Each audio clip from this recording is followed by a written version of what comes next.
Bonjour à tous et bienvenue dans cette nouvelle vidéo. Alors dans cette vidéo, je vais pouvoir vous présenter un petit peu toutes les 10 plantes extérieures qui demandent le moins d'arrosage et qui vont être le plus facile à cultiver. Il en existe beaucoup, mais c'est celles que je vais souvent utiliser dans les jardins qui me semblent le plus adaptées dans le plus de régions en France. Je réaliserai une autre série sur les 10 plantes d'intérieur faciles à cultiver, faciles d'entretien et d'arrosage. Ça, ce sera vraiment dans une prochaine vidéo. Alors pour la première plante, ça va être la lavande, lavandula du nom latin.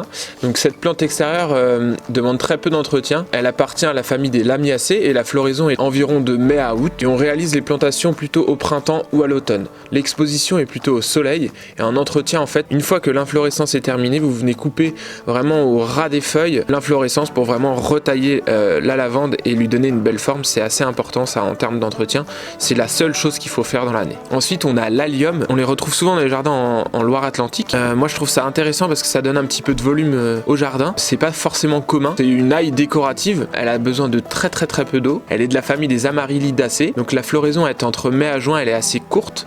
Sur un jardin, ça donne vraiment du cachet et c'est très intéressant. La plantation, elle est vers octobre et l'exposition est au soleil. L'entretien qu'elle aura besoin, c'est quand même d'avoir un minimum d'espace et d'un sol bien biné pour éviter tout ce qui est mauvaises herbes autour, qu'elle puisse se développer et générer son inflorescence assez haute. Pour les fleurs, il faut les couper vraiment juste avant qu'elle termine de faner, vraiment juste avant, faut pas attendre qu'elle fane trop pour qu'elle se redéveloppe plus facilement. On aura le laurier rose, ça c'est pareil, il y a plusieurs espèces de laurier rose, après des couleurs, etc. Moi je trouve ça intéressant parce que ça se développe quand même vachement bien, c'est toujours très peu demandeur en eau. Moi j'ai jamais vu un laurier rose assoiffé. Un arbuste avec des fleurs, donc qui peuvent être rouges, qui peuvent être roses, qui peuvent être blanches. Déjà on a plusieurs types de couleurs qui sont intéressantes. La floraison elle est surtout de mai à octobre, ça va dépendre en fonction du climat, en fonction de l'espace dans lequel elle est plantée. Après l'exposition, il faut du soleil mi-ombre et une terre relativement riche. Et en entretien, il faut la tailler au début du printemps et enlever les branches qui ont pu geler pour l'hiver. Et après il faut de temps en temps la couper relativement court pour éviter qu'elle prenne trop d'ampleur. On a le rosier de Chine, mais elle a quand même besoin d'un petit peu d'eau quand il fait chaud, vraiment quand il fait chaud, donc si c'est dans le sud ce sera un petit peu plus compliqué, mais ça reste quand même intéressant et possible à faire. L'exposition ça va être plutôt soleil mi-ombre et l'entretien, il faut la tailler un petit peu de temps en temps qu'elle prenne pas trop d'ampleur, mais vous pouvez la laisser vivre facilement, c'est vraiment très simple. La seule chose c'est que si vraiment il y a des grosses chaleurs, n'oubliez pas de l'arroser. Une plante intéressante qui va pouvoir boucher un petit peu vos massifs ou les mettre dans les rocailles, etc. C'est très intéressant et qui est très peu demandeuse en eau aussi, c'est l'Hypericum patulum. C'est une plante petite qui est pas très haute, mais elle est très costaud. Elle a une floraison jaune qui fleurit de juin à juillet. Et la plantation, elle va se faire plutôt en mi-ombre, voire pleine ombre, et elle se fait tout au long de l'année. Bien sûr, il faut éviter tout ce qui est période de gel. En entretien, il faudra simplement la tailler en hiver et au printemps, enlever un petit peu toutes les inflorescences, la retailler un petit peu plus court pour toujours garder cet aspect ras et dense. On a l'Hemerocallis fulva, c'est une plante vivace qui est très robuste, aux fleurs de couleur orange. Il y avait des nuances jaune-orange qui sont très intéressantes, avec une floraison en été. L'exposition est plutôt au soleil et la plantation se fait plutôt à l'automne ou au printemps. L'entretien fera juste supprimer la floraison et rabattre les fleurs au niveau du sol. Ensuite on a l'Artemisia, ça c'est une super vivace. Donc le feuillage est aromatique et de couleur gris-argent, très persistant.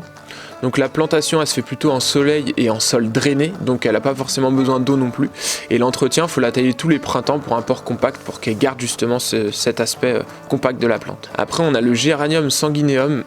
Celui-ci aussi est un petit consommateur d'eau, je le trouve intéressant dans les massifs, c'est pareil pour remplir un petit peu des espaces nus, ça va être très intéressant. C'est une vivace très robuste et rustique à fleurs roses qui fleurit de mai à juin et elle peut être utilisée soit en bac, soit en couvre-sol au pied des rosiers par exemple. La plantation se fera en mi-ombre à l'automne de septembre à novembre ou au printemps de mai à avril. Après en entretien, il faut comme d'habitude rabattre un petit peu à la floraison pour qu'elle garde cet aspect de touffe. Alors il y a l'Euphorbia garden, cette plante là je la trouve très intéressante en aspect décoratif avec je dirais ses feuilles un petit peu vert clair, elle change un petit peu de couleur et la floraison qui est pareil vert clair assez intéressante. Elle va être d'avril à mai, elle peut persister jusqu'en juillet. Après la plantation va se faire en soleil mi-ombre. La seule chose qu'il faut tailler c'est les fleurs fanées.